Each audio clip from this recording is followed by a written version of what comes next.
AP Calculus with Mr. Szybisty again. We're going to talk about chapter 1.3 right now called Limits at Infinity. And I start off with a question that you're very familiar with. In Algebra 1, in Algebra 2, in your pre-calculus and trig classes, you were trying to show what makes something a vertical asymptote. And the typical answer that you gave is where a denominator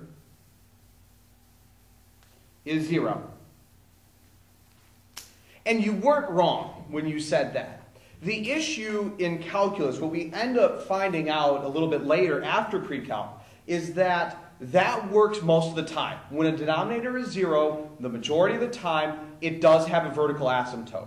However, there are plenty of times when it doesn't work. Remember this one. X squared minus 4 over x minus 2. This, if you looked at a graph of it, is a line that intersects the y-axis at 2, and right here has a slope of 1, and it has a hole. Even though x equals 2 makes this denominator 0, at x equals 2 there is not a vertical asymptote, but just a hole. So the question that now becomes is, when can we tell if there's going to be a hole, or when can we tell if there's going to be a vertical asymptote?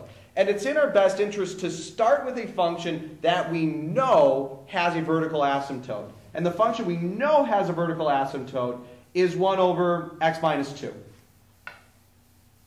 This one I know is going to have a vertical asymptote. I've seen a picture of this graph before. I know that at x equals 2 there will be a vertical asymptote, and the graph is going to look like that. But what's causing the difference?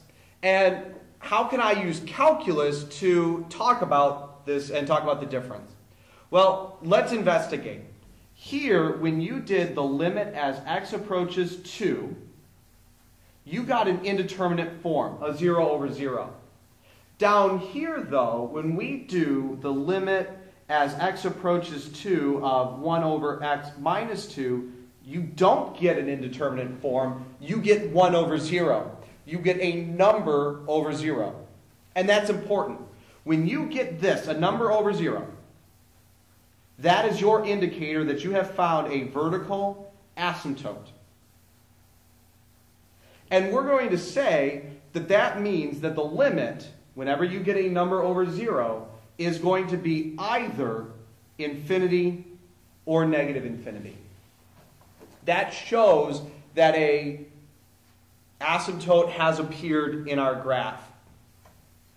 Now, I do want to talk about two directed limits here, because we're actually going to say that this limit does not exist. That the limit as x approaches 2 of 1 over x minus 2 does not exist. And I want to explain why that's true. What we have to do is go back to the definition of a limit, that the limit as we approach it from the left has to be equal to the limit as we approach it from the right. So the limit as x approaches 2 from the left of 1 over x minus 2, that would be the left part right here. It's going down to negative infinity. And the limit as x approaches 2 from the right, that would be this part up here from the right is going up to positive infinity. So that's why, because these do not equal each other, that's why we're able to say that the limit does not exist. Now, this works real well when you know what the graph looks like. But how can you tell which one it is if you just have algebra? And also, how can I show that a vertical asymptote would exist? Let's take a look at some examples. Anytime that you are dealing with a limit, whether it's a directed limit or one that does not have a direction, the first thing we have to do is substitute. So here I'm going to substitute the 4. So this is 1 over 4 minus 4, which is 0. In order to determine whether this goes up to infinity or down to negative infinity, we have to analyze the 0. We have to find out if this 0 is a positive 0 or a negative 0. And here's how you do it. rewrite the denominator. Now, this is 4 from the right. So give me a number that is close to 4, but is to the right, is greater than 4. So a number that is greater than 4, to the right of 4, but is still close, would be 5. And I substitute that in. 5 minus 4 is a positive number. So I'm going to put a little plus up there to indicate it's a positive 0. And a positive 1 divided by a positive 0, positive divided by positive, will give me a positive. So this one is infinity. Also, I've determined that there is a vertical asymptote, and the vertical asymptote is at x equals 4. Time for the next one. Again, our first job is to substitute in. We have the limit as x approaches negative 2 from the left, 3 over x plus 2. When I substitute in, I get 3 over negative 2 plus 2 is 0. So I know that I'm going to have either positive infinity or negative infinity. I have to analyze the denominator. I have to analyze the 0. So I rewrite it. And now I'm going to substitute in a number that is to the left of negative 2. How about negative 3? Negative 3 plus 2 is a negative number, which means that this is a negative 0. A positive divided by a negative is negative infinity. Now, because I got an infinity or a negative infinity, I know that I have found a vertical asymptote at x equals negative 2. Next example. Here we have the limit as x approaches 1 from the left of negative 2 over x minus 1. Again, our first job is to substitute in, and we get negative 2 over 0. Now I have to analyze, because I know that my limit is going to be either infinity or negative infinity. I substitute something to the left of 1. How about 0? 0 minus 1 is a negative. So I have a negative divided by a negative, which is positive. So again, I know now that x equals 1 is a vertical asymptote of this function. This one is a little bit different, and here's why. Notice that there is no direction whatsoever, which means that what I have to do is I have to investigate both the left and the right-hand limit to make sure that they're equal before I make any statement that this is any number, whether it's a number or infinity or negative infinity, because it's possible that from the left and the right aren't the same, and this doesn't exist. So let's start with the limit as x approaches 2 from the right. If I substitute the 2 in, I get 1 over 0. I know it's either going to be infinity or negative infinity. Investigate the denominator. I'll be picking a number to the right of 2. I'll pick 3. That's positive, so this is a positive 0, and a positive divided by positive is a positive. Notice I've already proven that x equals 2 is a vertical asymptote. Now, the limit as x approaches 2 from the left would be 1 over x minus 2, plug in the 2. So this is 1 over 0 again. I know it's going to be infinity or negative infinity. I have to check the denominator to see if it's a positive or a negative. I'll be selecting a value to the left of 2. Value to the left of 2 would be 1. 1 minus 2 is negative. This is a negative 0, which means a positive divided by a negative is a negative. The limit from the right does not equal the limit from the left, so this limit does not exist.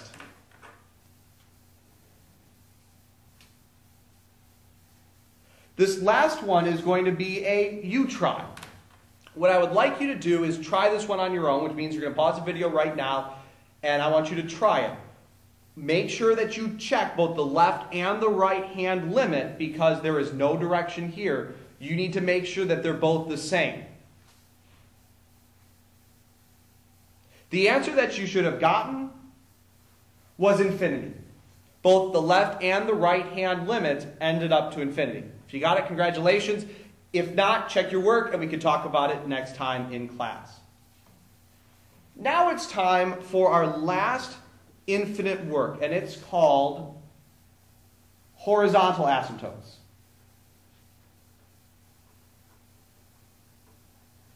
Or in other words, what happens when you do this?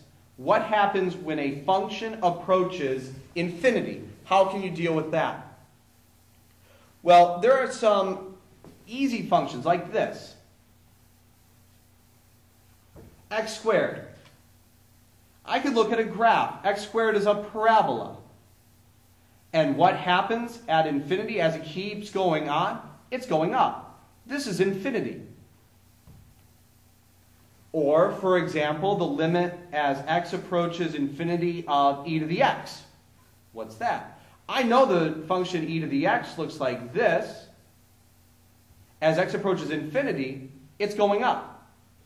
This is infinity. By the way, this is a very important fact that gets used a great deal. The limit as x approaches negative infinity of e to the x. That would be the left part right here. What's it doing? It's going down to 0. So that's a very important fact that we use a great deal in calculus. But the question becomes, in many functions, you might have the limit as x approaches infinity of x squared over e to the x. These are both going to infinity. And you would get, if you substituted in, infinity over infinity. This is the second indeterminate form.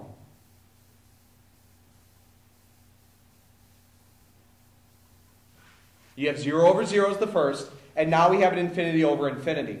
And a way that we can handle the infinity over infinity is through the use of something called dominance. Certain functions go to infinity much quicker. The quickest is exponentials. Something like e to the x or 2 to the x. Those are the quickest. The next quickest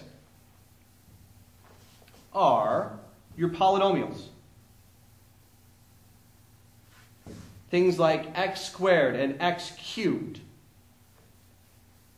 Then you have your logarithms, are your next slowest. Things like log base 5x or the natural log of x. And finally, the slowest are constants. And I'm going to put a line here because constants never go to infinity. All of these will go to infinity. Constants like 5 or pi or e. They never go to infinity.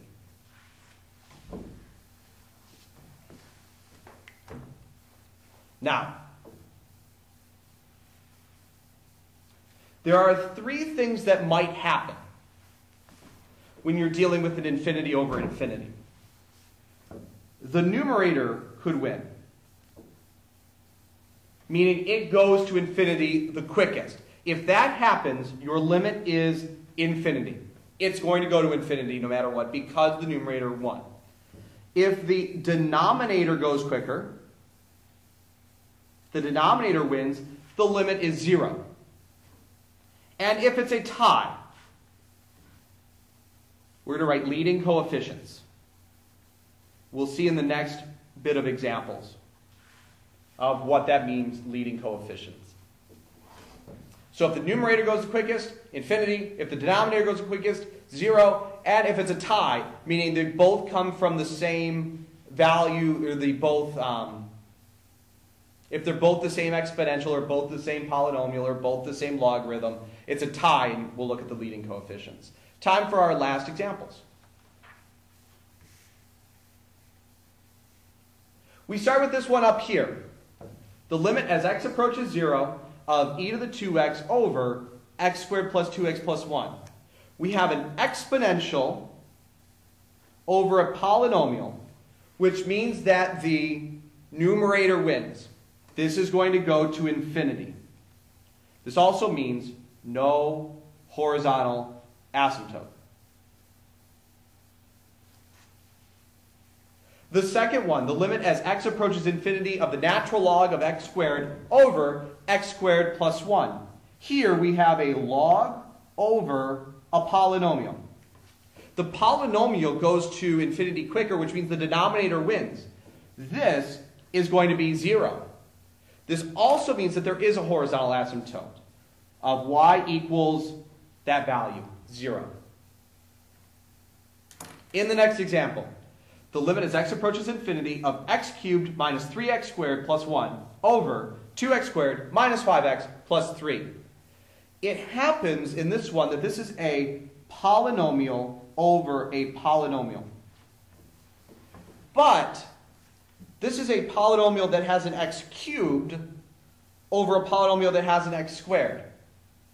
The higher the degree, the quicker it goes to infinity. This means that the numerator goes to infinity the quickest, which means that this is infinity and no horizontal asymptote. The next one, we have the limit as x approaches infinity, e to the 3x plus 1 over e to the 2x plus 5. Well, this is an exponential over an exponential. But notice again, just like in this example right here, this is an e to the 3x. This is an e to the 2x. The 3x, e to the 3x, will go to infinity quicker than e to the 2x, which means the numerator wins. This one's infinity, no horizontal asymptote. Here, next one, limit as x approaches infinity, 2x squared plus 3x plus 5 over 6x squared plus 4x plus 1. This is a polynomial over a polynomial. And even more than that, it's an x squared over an x squared. Because of this, the only thing that matters in this limit are the leading coefficients because we're getting so big. So the 2 over 6 is where this settles. It's like a giant battle between the numerator and the denominator. Since neither can win, it settles at 2 over 6. So the answer to this limit is 2 over 6 or 1/3. This means that there is a horizontal asymptote, in this case, at y equals 1/3. Finally, we have the limit as x approaches infinity, 3e to the 4x plus 2e to the 2x plus 1 over 5e to the 4x minus 6e to the 3x plus 2. This is an exponential over an exponential. Also, we know that the highest exponent here, they're both 4x, which means that they tie. They were both trying to get to infinity, but they tied, which means we're going to look at the leading coefficients, and that'll be our answer, 3/5. This also means that y equals 3 over 5 is a horizontal asymptote. Make sure you get your questions together, and I will see you guys next class period.